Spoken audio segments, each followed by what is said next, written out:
Hello everyone, thanks for joining in. Today I'll be picking this Brady LOTO lock. This is the aluminum number 38 version. This lock is made by Avis, but it doesn't have the standard paracentric keyway that most Avis locks have.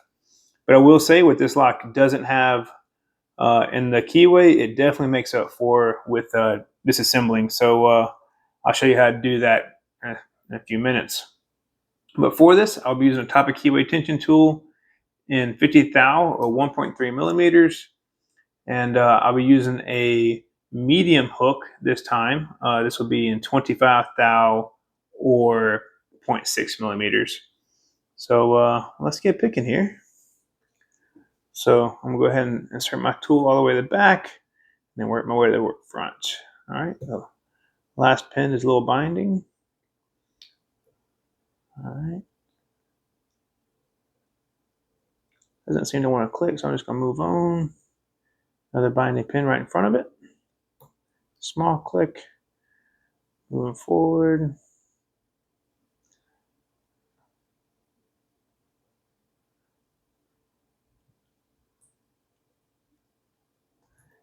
Let's see here. All right. The back one now clicked. Moving forward. Let's start all over. Last pin gave a click. Another click. Moving forward.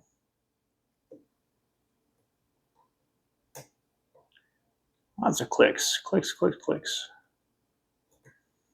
All right. Back to the back of the lock.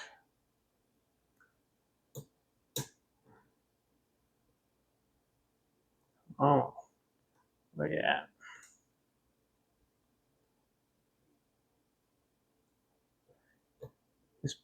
This is not a standard Brady lock. I did, like I said, it's a little bit hard to take apart, so I had to upgrade the springs just because that's all I had. There you go. I got this lock open. So now I will take this lock apart. For this, you'll not only need your normal stuff to take it apart, you'll also need a shim. I'll show that in a second. All right. So this is a Phillips key here, or a Phillips screwdriver. This part's normal. All right. Pull all that out. Pull the core out. Hopefully.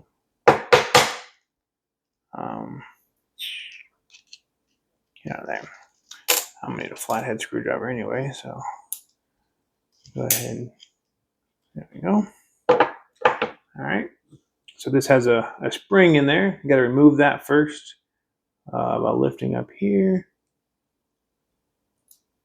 and then you can pull it straight out. And so it has a little hole there that goes in. All right, so this is the tricky part. It's pretty cool, but also a pain in the butt. So you can see there's no spring clip here, and the lock only turns 90 degrees. You'll see why that is here in a second, but it really causes a lot of heartache when you're trying to take this lock apart. So the best way I found to do this, I'm gonna bring the vise back here. And I'm gonna turn around backwards. So what I'm gonna do here is there's a retaining pin. So it doesn't serve any purpose other than to only allow the core to turn 90 degrees. So I'm going to put a pin in here, rather a pick, and I'll shove it in this hole. And you'll see when I do that, actually it's going to be this hole, the one furthest to the back. So it'll be this hole right here, which is the number 7, 1, 2, 3, 4, 5, 6, 7th hole. And so what I'm going to do here, readjust my vise. Try to not have to readjust my camera too. So back to the back. So what I'm going to do here, and before I get started, I'll also need a shim. This one is the smallest shim I've ever had to use. This is 1.5 thou or 0.04 millimeters. So extremely thin shim, but it is absolutely necessary to take this lock apart. So for this, I'm going to apply a little tension here. Oh, I might need a smaller tool. Let's try this. Yeah, that'll work. Start here, and you should see it move and click. So now that I got that set, I'm going to move my tension tool to the bottom. I'm going to insert my shim. Make sure this stays focused. Right up here in the top.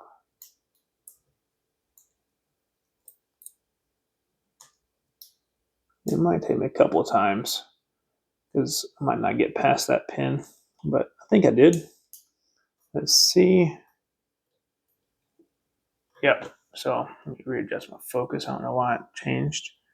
So you can see it is free to move in there. So now I'll go ahead and get my keys.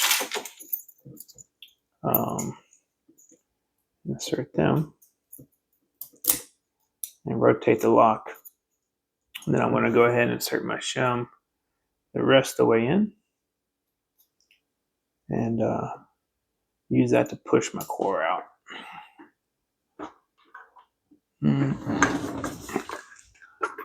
Done with the device completely now. So shim is all the way in. So you can see it's poking through here on my lock core. Now I'm going to insert my follower here. Okay. So here is that interesting little groove I was telling you about. So this allows you to rotate the core 90 degrees, but there's just a dead pin in there. And so what we're doing is we're setting that pin with a counter rotation and setting that so that shim's going to keep that out of the way. Otherwise, there's no way to get that pin out of the way once you rotate completely to the other stage. Another thing, so you notice when I take this lock apart, I have different springs. This all was the same springs except for this this last pin, and I'll point that out when I get there. But the first time I did it, I rotated it counterclockwise and basically jammed the lock up pretty hard, and ended up tearing up a bunch of the springs that came with it. But hopefully this video will save you some of that heartache that I had. So I'll go ahead and show the pins here. So pin 1, standard, 2 standard, 3 standard, 4 standard, 5 standard, 6 is standard. All right, now I'm going to pull this shim out. Try to anyway. I'll need it again a little bit, but for now its job is done. All right, so we'll make sure we're in the front. So this will be pin 1 coming up. Where are my tweezers? Tweezers. All right.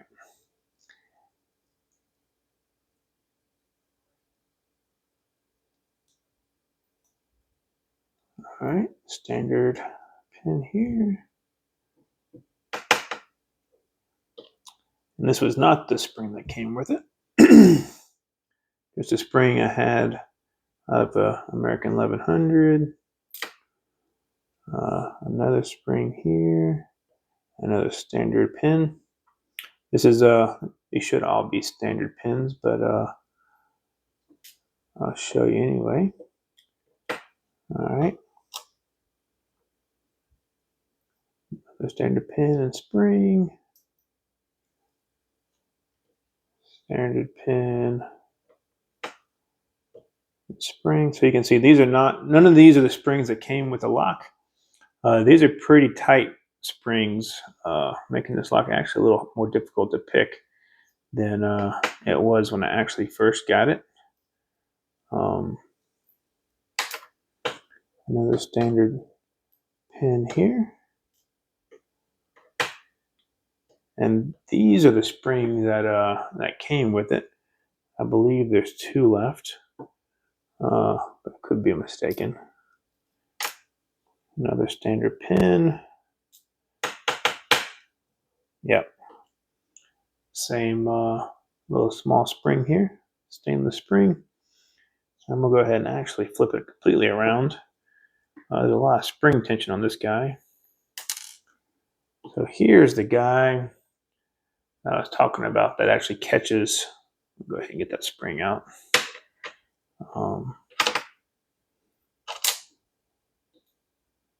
So this had a really long spring here.